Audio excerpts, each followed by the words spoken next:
Welcome to the Totally Honest Cooking Show. My name is Mark. Today we are doing chili, and I have got my copy of The Joy of Cooking. We are doing MacLeid's Rockcastle chili, which can be found in this cookbook. Let's get started. To start with, the recipe does call for 2 large onions. I don't have 2 large onions. I have 3 kind of medium onions, and that'll just have to do. I might make a couple little changes to this as I go too, but not enough that it would probably be distinct. We'll see. I don't know. I don't know how that works, to be honest with you. I just don't want to get sued. Chili is super easy. Most chili recipes are pretty samey. Meat, beer, onions, peppers, chili powder. Now, it says in the recipe that we're going to chop this. Now, chopping and dicing are different because chopping is bigger and more uneven than dicing. So it's lazier, which is nice because chili is an amazingly lazy food. Half of the ingredients are in cans or bottles. So once I'm done with these onions, I'll be right back. Okay. Now, the recipe doesn't call for this, but I'm going to add it anyway. This is obviously a green pepper. I have a bunch of jalapenos and green peppers left from when I made the shrimp tacos earlier this month. So I just thought, throw them on in. So I'm going to chop this up.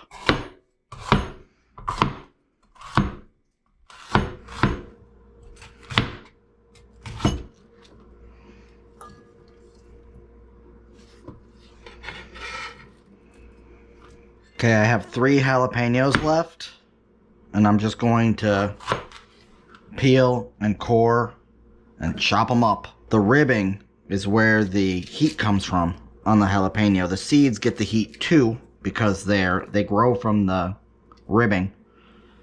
The more ribbing you include, the hotter it's going to be. I'm not adding a whole lot of heat to this, so I'm just going to empty them.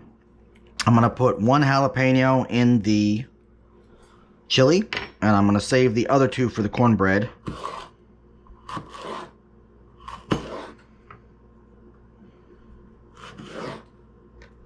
Okay.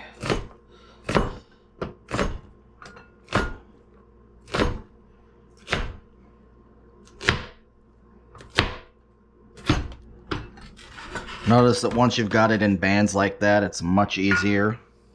And you get it done much faster. Okay, I'm going to set this aside for right now. Next we have 8 ounces of bacon. So you got to take your bacon and you got to divide by 2. I'm lazy, so I find the easiest way to do is to say, okay, where's the middle? Middle's about here. And bam. Drop 8 ounces in a freezer bag. So we're taking our 8 ounces of bacon and we're cutting it up.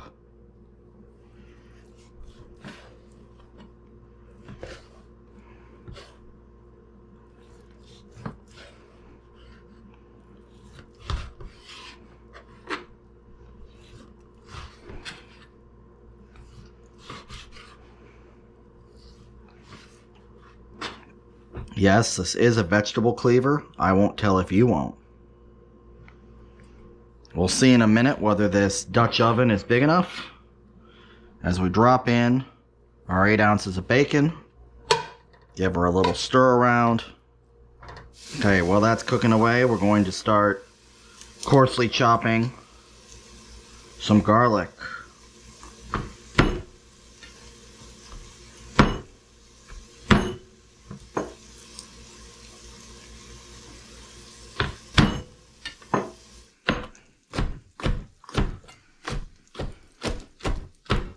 Again, one of the great things about this is that everything is a rough cut. You don't got to spend a lot of time on this, and you don't got to pay too much attention to sizes, shapes, whatever. Many times on this show I've said, well, whatever, and then I have to have my editor correct me because I was, in fact, incorrect in saying whatever. But this is one of those recipes where you can really just kind of say whatever. Okay, we'll be back once the bacon is crispy. Okay, bacon's about where I want it to be because once you rest it, it'll probably be fine. I'm just gonna evacuate it onto these paper towels. One of your challenges will be, do not eat all the bacon.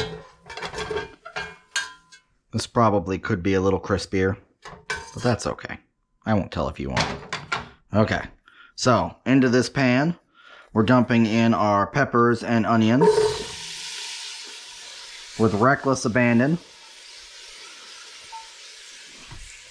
We're throwing in 1.5 pounds of ground beef without a care in the world. And we're adding our, I think it said 6 to 12 cloves of garlic. And I'm just gonna get out my wok spatula and beat the hell out of this. The goal here is gonna be to brown the meat and soften the veg. And I'll be back in a little bit when it looks like that is being accomplished. Okay, it's been about 10 minutes and everybody's cooked. So now it's time to go ahead and add 1 12-ounce dark beer. This happens to be some Evil Genius chocolate pumpkin porter. So I'm just adding this in till the foam goes away. Not draining anything off, not doing anything with any of that. And we're just gonna stir it around until everybody's comfortable. Now I'm starting to wonder if everything is going to fit in this pot. If it doesn't, we'll whoopsie doodle our way into a large stock pot and keep it moving. Put our bacon back in now. Give that a mix around. I only ate 2 pieces, so that's pretty good. Not bad, all things considered. Okay, now we're just going to start adding things. And this is where we might get a lot of cuts. We'll see. Okay, we're going to start with 1 can of red kidney beans. This is 15.5 ounces. And they're liquid. Same size, Great Northern beans.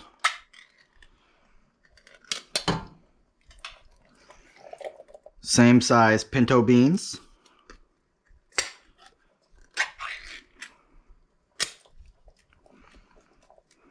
You'll spin me right round, chili right round, like a chili baby right round, now. Then we're going to add a can of crushed tomatoes. This is 28 ounces. We're going to give that a mix. These will cook up as they simmer. And as they cook up, you're going to give it a stir, that sort of thing. But I do have this large, kind of sharp spatula to help them along a little bit. Okay. Now, here's the seasoning. We've got 1 tablespoon black pepper. This is freshly ground. We've got 6 tablespoons ancho chili pepper powder. Now, this is kind of expensive. If you go to an ethnic store, you can get it much cheaper. And if you can't, you can buy the whole pepper and grind it up. Don't use this if you want a more spicy chili. This is actually chili powder. This has chili pepper, paprika, garlic powder, canola oil. It's a mixture of peppers rather than being all one pepper. Different flavor, different profile. And 2 tablespoons of cumin, which in addition to be a wonderfully tasty spice is also good for gas, which you're going to need with all these beans because they're the musical fruit. Give that a little mix. And then we're going to add another 12 ounces of dark beer. This is still chocolate pumpkin porter from Evil Genius Brewery. You can use whatever dark beer you have on hand. I tend, if you watch this show, to like my beers stronger, darker, and often with a hint of sweetness. Now, so here's the thing now. We're going to bring this up to temp, and then we're going to drop it to a simmer. And we're going to let it simmer for at least an hour, maybe 2. The longer you let it simmer, the more flavorful it's going to be, because it'll give all of the flavors a chance to coalesce as it simmers. Okay, so let's bring this up to a temp. Also, I wasn't sure if I was going to have enough of that ancho chili powder, so I did buy this as backup. This is California chili powder, which is made from the Anaheim chili and would be milder and less flavorful than the ancho chili. But if I had to cut some in, that would be one option of doing it cheaper. That is $2 for that package. I know you're not supposed to watch it, but here I am watching it. Once she starts bubbling a lot, we're going to turn her down to a simmer. Put our lid back on. And I'll see you in an hour or 2. While our chili simmers away, we're going to make a cornbread. This is based on a recipe I saw at a channel called Launchpad Cooks, and I've made a couple changes. So here's a 1 1/4 cup cornmeal, 3/4 a cup all-purpose flour, 1/4 a cup of sugar, 2 teaspoons baking powder, half a teaspoon baking soda,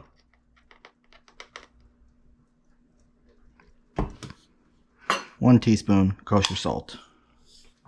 We're going to go ahead and mix this together. Incorporate. Preheat the oven, 425 degrees. And stick the cast iron skillet inside the oven. Don't forget, oven hot.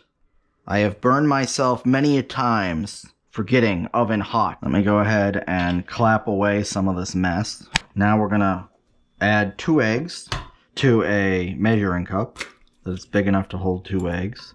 We're going to try to avoid getting all this shell in here.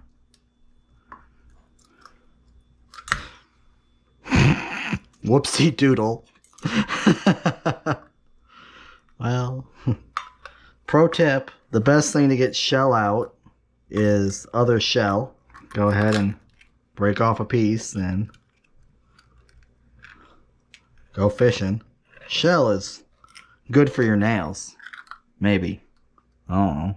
Once you've got all the shell bits out, try again with the second egg.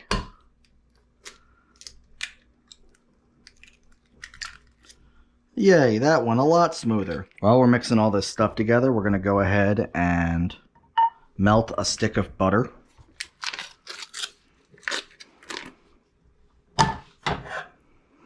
Back to our 2 eggs. To that, we're going to add a half teaspoon of vanilla extract and 1/3 a cup of milk. I did not have milk because I bought the buttermilk and I forgot the milk, so I put 2 tablespoons of buttermilk in here with like a tablespoon and a quarter of water, and that should be fine. Now we're going to whisk the dickens out of it. Just beat the devil out of it. Ooh. Not too hard though. You don't want to. You see how it's flying everywhere? Be careful to avoid that. Hold at an angle. Now I have made this without the vanilla. You can do that. We're going to go ahead and mix this around. Now we're going to add the buttermilk. Get everybody wet. Add in the remaining liquids. And again, We're just trying to get everybody wet and dough-like, incorporating, right? Now we're folding in all but like a tablespoon of the butter. I don't know how much that is, so I'm going to stop there. Mix that in.